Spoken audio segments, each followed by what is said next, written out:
जाएंगे, जहां से महायुद्ध को लेकर एक बड़ी खबर आ रही है। अमेरिकी राष्ट्रपति डोनाल्ड ट्रंप की मांग को ईरान ने ठुकरा दिया है। न्यूयॉर्क टाइम्स के हवाले से बड़ी खबर सामने आ रही है कि ईरान अब किसी भी कीमत पर अपना संवर्धित यूरेनियम यानी एनरिच्ड यूरेनियम अमेरिका को नहीं सौंपेगा।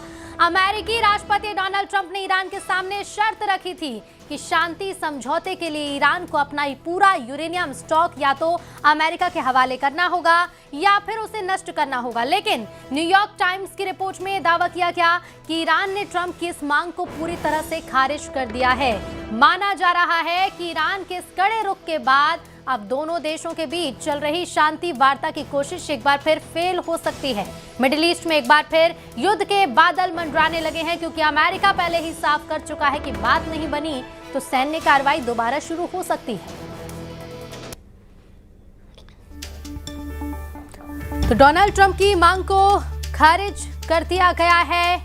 ईरान ने ट्रंप की मांग ठुकरा दी है और ऐसे में अब एक बार फिर से युद्ध की जो तस्वीरें पहले सामने आ रही थी, जो स्थिति पहले बनी हुई थी, वो एक बार फिर से देखने को मिल सकती है। संवर्धित यूरेनियम को लेकर ईरान ने ट्रंप की मांग को ठुकरा दिया है।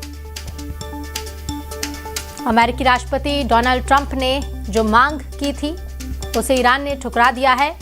ईरान किसी भी कीमत पर अपना संवर्धित यूरेनियम अमेरिका को नहीं सौंपेगा। अमेरिकी राष्ट्रपति डोनाल्ड ट्रंप ने ईरान के सामने ये शर्त रखी थी। मुख्य रूप से वो 3 शर्तें थी, जिसमें सबसे ज्यादा चर्चा इसी बात की कि शांति समझौते के लिए ईरान को अपना पूरा यूरेनियम स्टॉक या तो अमेरिका के हवाले करना होगा या फिर नष्ट करना होगा। लेकिन ईरान ने इसे ठुकरा दिया है।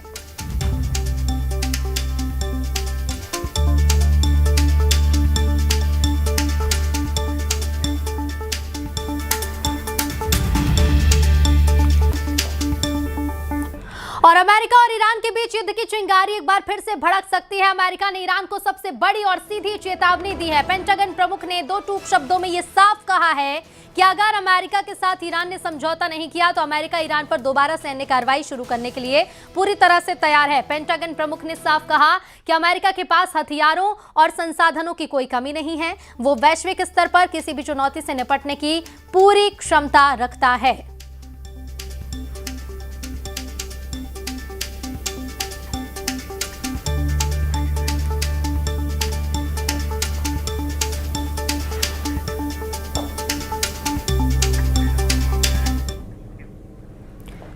तो 60 दिन के सीज फायर के बावजूद जिस तरह से ईरान ने कुवैत में अमेरिकी अड्डे को उड़ाया है, उससे सभी के होश उड़ गए हैं।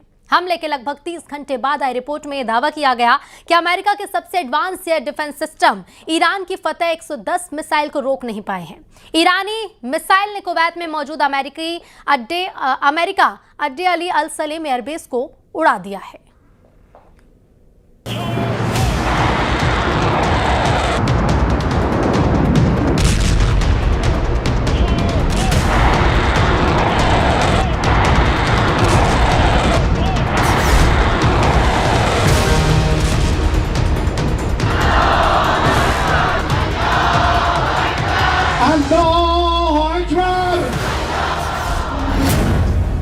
कुवैत में ईरानी हमले का खुलासा, अमेरिकी सेना को भारी नुकसान।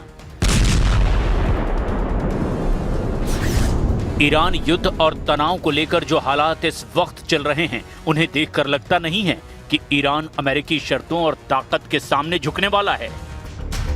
इंटरनेशनल मीडिया में 2 दिन बाद अमेरिकी अड्डों पर ईरानी हमले से जुड़ी एक ऐसी और जबरदस्त खतरनाक खबर सामने आई जिसने पूरी दुनिया को हैरान कर दिया। अमेरिकी मीडिया ने दावा किया कि ईरान ने 27 और 28 मई को आधी रात में कुवैत में मौजूद अमेरिका के बहुत बड़े सैन्य अड्डे पर भीषण हवाई हमला किया है। अमेरिकी, अरब, इजरायली मीडिया में दावा किया गया कि ईरान ने अपने पश्चिमी इलाके के एक गुप्त मिसाइल अड्डे से फतह 110 बैलिस्टिक मिसाइल से हमला कर दिया।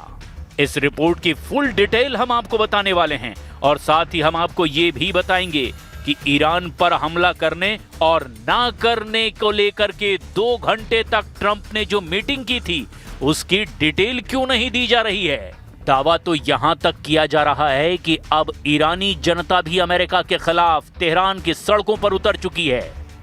कुल मिलाकर 90 दिन से चल रहा ईरान तनाव अब ऐसे दौर में पहुंच चुका है जहां अब हर हाल में ईरान पर अमेरिका को हमला करना ही पड़ेगा। हम आपको सबसे पहले दिखाते हैं कि ईरान ने कुवैत में अमेरिका के तमाम एयर डिफेंस को चकमा देते हुए अमेरिकी अड्डे पर हमला आखिर कैसे किया और इससे अमेरिका को कितना नुकसान हुआ। कुवैत में तबाह अमेरिकी अड्डा, फतह 110 से ईरान का हमला।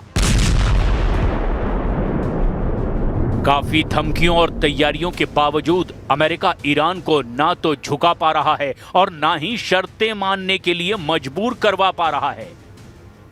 जो खबरें आ रही है उसके मुताबिक अब ट्रंप के सब्र का बांध टूट चुका है और ट्रंप ने दो टूक कह दिया है कि वो ईरान पर हमला हर हाल में करेंगे। सिचुएशन रूम में कमांडरों के साथ मीटिंग और उसके तुरंत बाद हमले के जो दावे किए जा रहे हैं वो स्थिति बेहद विस्फोटक हो चुकी है। इधर अमेरिकी मीडिया ब्लूमबर्ग ने ऐसी रिपोर्ट खुफिया सूत्रों के हवाले से छापी है जिसने पूरी दुनिया को सन्न करके रख दिया है। रिपोर्ट के दावों के मुताबिक कुवैत में ईरान ने अमेरिकी सैन्य बेस अली अल सलेम पर हमला कर दिया है। दावा किया जा रहा है कि ईरान ने अपनी घातक बैलिस्टिक मिसाइल से हमला किया जो काफी हद तक कामयाब रहा है। ब्लूमबर्ग की रिपोर्ट के दावों के मुताबिक कुवैत में तबाह अमेरिकी अड्डा, फतह 110 से ईरान का हमला।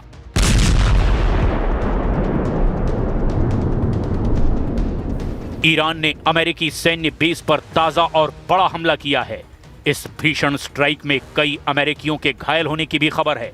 वहीं अमेरिकी सेना के बेहद आधुनिक और घातक रीपर ड्रोन को भी भारी नुकसान पहुंचा है। दावों के मुताबिक 2 MQ-9 रीपर ड्रोन भी डैमेज हुए हैं। अमेरिकी अधिकारियों ने भी इस हमले की पुष्टि की है। उन्होंने बताया कि पिछले 24 घंटों के भीतर ही ईरान ने कुवैत में मौजूद अली अल सलेम एयरबेस पर बैलिस्टिक मिसाइल से हमला किया है। हालांकि कुवैत के एयर डिफेंस सिस्टम ने ईरान की इस मिसाइल जिसका नाम फतह 110 है उसे हवा में रोकने का भी दावा किया, लेकिन मिसाइल का मलबा एयरबेस के अंदर आकर गिरा। मलबा गिरने से अमेरिकी अड्डे को भारी नुकसान पहुंचा है। ब्लूमबर्ग ने अपने खुफिया सूत्रों के हवाले से बताया कि भले ही कुवैत एयर डिफेंस ने ईरान की फतह 110 बैलिस्टिक मिसाइल को हवा में ही इंटरसेप्ट कर लिया था, लेकिन उसका भारी मलबा सीधे अली अल सलेम एयरबेस के तकनीकी क्षेत्र पर जाकर गिरा है और इस मलबे की चपेट में आने से अमेरिका के 2 MQ-9 रिपर ड्रोन गंभीर रूप से क्षतिग्रस्त हो गए हैं, जिसमें से एक पूरी तरह से नष्ट हो गया है। रिपोर्ट के मुताबिक $30 मिलियन यानी करीब 250 करोड़ तक है इसकी कीमत। रिपोर्ट में पुष्टि की गई है कि लगभग 5 अमेरिकी सैनिक घायल भी हुए हैं जिनका बेस पर ही इलाज किया जा रहा है। ब्लूमबर्ग, एसोसिएटेड प्रेस, डॉन और द स्ट्रेट्स टाइम्स ने भी कुवैत के अली अल सलेम एयरबेस पर हुए इस मिसाइल हमले पर बेहद गंभीर रिपोर्ट छापी है। सीज फायर का घोर उल्लंघन। यूएस सेंट्रल कमांड यानी कि सेंटकॉम ने इस हमले को बेहद गंभीर बताते हुए इसे युद्ध विराम का खुला और घोर उल्लंघन करार दिया है। So Iran knows very, very clearly what our expectations are, and that's on the negotiating team to deliver. They're coming in our direction. The talks have been productive. I think they know where it needs to go, and I'm quite confident with our president who makes nothing but great deals. That ultimately it'll be something he's proud to defend. That ensures that Iran, which everyone knows should not have a nuclear weapon, never does.